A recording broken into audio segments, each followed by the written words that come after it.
जाए और वो समिति खेतिहर मजदूरों की एक माननीय सदस्य परेशानियों के बारे में यादव जी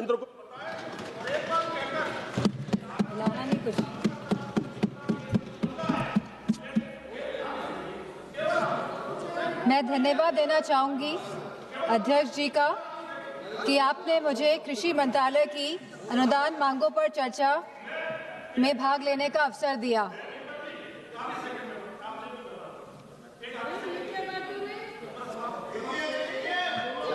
आपसे मांग करता हूं कि आलू पूरे देश भर के थालियों में जाता है, उसके बिना भोजन की कल्पना नहीं है। तो आलू के किसानों के लिए एक आलू का बोर्ड भी बनाया जाए और जो कोल्ड स्टोरेज में आलू जमा होता है उनके हमारे कोल्ड स्टोरेज वालों को बिजली पर बड़ी सब्सिडी दी जाए या घरेलू बिजली की तरह उनको भार दिया जाए और जो उनको भार दिया जाए। और मैं धन्यवाद देना चाहूंगी अध्यक्ष महोदय जी का जिन्होंने मुझे कृषि मंत्रालय की अनुदान मांगों पर चर्चा में भाग लेने का अवसर दिया। भारत एक कृषि प्रधान देश है। हमारे किसान पूरे भारत का पोषण करते हैं, लेकिन दुख और तकलीफ की बात यह है कि जिस किसान के कंधे पर देश का बोझ है, आज वही किसान आय की अनिश्चितता, कर्ज और बढ़ती लागत से दबा जा रहा है। जो भूमिका बनाई जा रही है पूरे देश के लिए, वह बनाई जा रही है आत्मनिर्भर भारत के लिए। किसान हमारा सम्मान पा सके, समृद्ध हो सके, आगे बढ़ सके, लेकिन इस भूमिका के अनुरूप जो कार्य होना चाहिए, मुझे नहीं लगता कि भारतीय जनता पार्टी की सरकार वह कार्य कर पा रही है। जो वास्तविक तस्वीर है वो कुछ और ही दर्शाती है।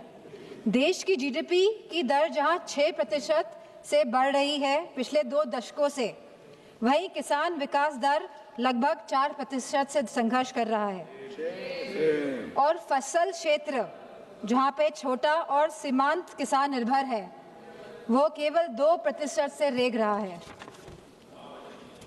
जहां सरकार ने वादा किया था कि किसानों की आय दुगनी कर देंगी, तो आज ये वादा आसमान छूने जैसा है। आज हमारे किसान भाइयों की आय केवल 8,000 से 10,000 रुपए तक प्रति माह सीमित रह गई है। और अगर हम फसल की खेती की वास्तविकता की बात करें तो यह आय केवल 3,800 रुपए प्रति माह तक सीमित रह गई है। जहां 46% देश की आबादी किसी कृषि क्षेत्र में है, वहीं आज हमारे किसान लगभग 50% किसान कर्ज में डूबा है। और पिछले 10 वर्षों में 10 लाख किसानों ने आत्महत्या करी है। ये अपने आप में ही सवाल उठाता है जो भूमिका सरकार ने तय की है आत्मनिर्भरता की, उसके ऊपर। और जहां ये सुसाइड्स, आत्महत्या लगातार बढ़ रही हैं, मेरी सरकार से मांग है कि जिस तरह आप बड़े बड़े कॉरपोरेट जगत के लोगों का कर्ज माफ करते हैं, जहां 16 लाख करोड़ का कर्ज माफ किया गया है कॉरपोरेट जगत के लोगों का, वही हम चाहते हैं कि आप हमारे किसान भाइयों का भी कर्ज पूरी तरह माफ करने का कार्य करें। हमारे अभी भारतीय जनता पार्टी के सांसद बोल रहे थे कि एमएसपी की बात विपक्षी दल क्यों कर रहे हैं, तो ये तो भारतीय जनता पार्टी के घोषणा पत्र में था 2014 के कि आप स्वामीनाथन कमीशन के फॉर्मूले पे एमएसपी तय करेंगे। ये आपका वादा था देश की जनता के साथ, लेकिन आपने उस वादे को भी पूरा नहीं किया। आज हालत ये है कि सरकार एमएसपी तो घोषित करती है 23 फसलों की, लेकिन वास्तविक में जो खरीद करती है वो केवल गेहूं और चावल की करती है, और वो भी पूरी तरह ये सरकार नहीं कर पा रही है। हम जानना चाहते हैं कि उत्तर प्रदेश में सरकार कितना गेहूं और कितने चावल की खरीद कर रही है और कितना प्रतिशत कर रही है, कितनों को वापस कर दिया गया है। आज जहां हम प्रधानमंत्री फसल बीमा योजना की भी बात करना चाहेंगे, क्योंकि 25% इसमें कटौती की गई है और सरकारी आंकड़ों के अनुसार 2 करोड़ हेक्टेयर फसल क्षेत्र क्षतिग्रस्त हुआ है बाढ़ के कारण, मौसम के कारण, ओलावृष्टि के कारण, सूखा पड़ने के कारण। अगर यह इतना 2 करोड़ हेक्टेयर फसल क्षेत्र अगर क्षतिग्रस्त हुआ है, अगर किसानों का नुकसान हुआ है, तो आखिरकार सरकार ने लगभग 25% कटौती प्रधानमंत्री फसल बीमा योजना में क्यों करी है? इसका भी हम जवाब चाहते हैं हमारे कृषि मंत्री से।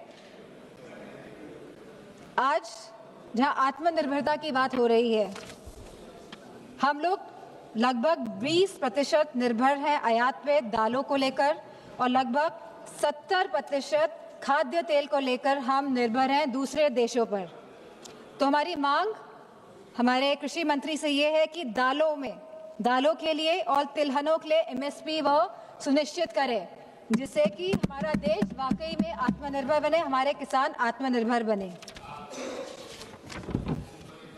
बजट की अगर हम फिस्कल आर्किटेक्चर की बात करें, तो जहां पे कैपिटल इन्वेस्टमेंट और रेवेन्यू एक्सपेंडिचर में तालमेल होना चाहिए, तो वहीं पे देखा गया है कि पूरा का पूरा जोर और पूरी की पूरी ढलान जो है वो रेवेन्यू एक्सपेंडिचर की तरफ जा रही है।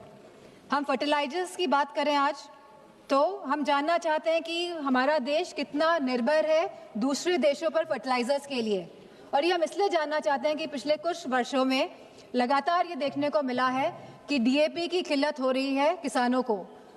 किसान लाइनों में खड़े हो रहे हैं, कालाबाजारी हो रही है DAP को लेकर, और जहां कालाबाजारी हो रही है वहीं किसानों को समय पे खाद नहीं मिल पा रही है, जिससे कि किसानों को नुकसान उठाना पड़ रहा है।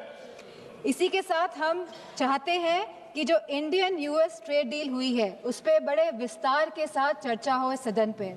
ये बहुत ज़रूरी है कि पूरे विस्तार के साथ चर्चा हो, क्योंकि ये कहीं ट्रेड डील हमारे देश के किसानों के लिए ब्लंडर डील ना साबित हो। इसीलिए इसके लिए हम चाहते हैं कि इस पे चर्चा हो, किसान को पूरी तरह कहीं ये ट्रेड डील तबाह ना कर दे, क्योंकि इसमें देश के हर स्टेट्स का किसान इन्वॉल्व होगा, चाहे वो फल की खेती हो, चाहे वो हमारे सोयाबीन की खेती हो, चाहे वो आलू की खेती हो, और कहीं ना कहीं जिस तरह से डेयरी प्रोडक्ट्स हमारे मार्केट में आएंगे तो हमारे देश के किसान इससे प्रभावित होंगे। तो मेरी इस मांग को लेके भी कृषि मंत्री जी इस पे ध्यान दें कि हमारे देश के जो प्रोडक्ट्स हैं वो कैसे बाहर के प्रोडक्ट्स के साथ compete कर पाएंगे, जब USA की सरकार अपने किसानों के साथ खड़ी हुई है, तो हमारे देश की सरकार आखिर अपने किसानों के साथ क्यों नहीं खड़ी हुई है। हम जानना चाहते हैं कि उत्तर प्रदेश में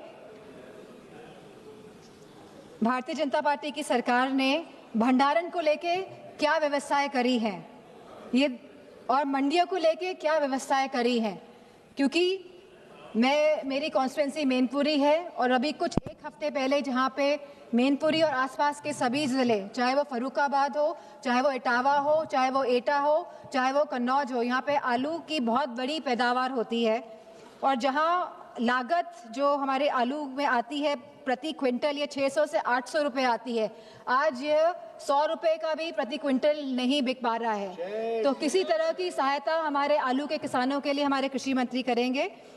और जिस तरह हमारे इस क्षेत्र में लहसुन की खेती भी होती है और मूंगफली की भी खेती बड़े पैमाने में होती है, तो हम जानना चाहते हैं कि कोई भी एग्रो प्रोसेसिंग क्लस्टर मैनपुरी या आसपास के ज़िलों में कृषि मंत्री जी लगाएंगे या नहीं लगाएंगे, क्योंकि एग्रीकल्चरल इंफ्रास्ट्रक्चर जो फंड है वो केवल 910 करोड़ का है। तो हम जानना चाहते हैं कि उत्तर प्रदेश में इस सरकार द्वारा कितनी मंडियां लगेंगी, कितने एग्रो प्रोसेसिंग क्लस्टर लगाए जाएंगे, कितने कोल्ड स्टोरेजेस बनाए जाएंगे या भंडारण केंद्र बनाए जाएंगे। हम सभी जानते हैं। इसी के साथ मैं ये भी कहना चाहूँगी कि PM किसान संपदा योजना और फ्रूट प्रोसेसिंग की PLI स्कीम का ऑडिट अगर किया जाए तो पता चलता है कि मूल्य संवर्धन और सब्सिडी का सारा पैसा महाराष्ट्र और गुजरात के बड़े कॉर्पोरेट्स की जेब में जा रहा है। यूपी के इस विशाल कृषि हृदय को प्रोसेसिंग इंफ्रास्ट्रक्चर से जानबूझकर कहीं वंचित तो नहीं रखा जा रहा है।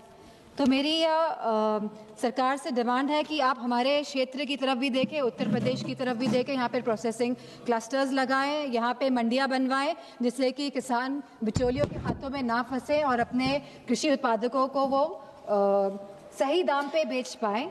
और जो छोटे किसान हैं जो दूसरों की ज़मीन पर खेती करते हैं, अगर उनकी खेती आपदा या किसी भी वजह से नष्ट हो जाती है तो उन्हें सरकार से कोई भी सहायता नहीं मिलती है।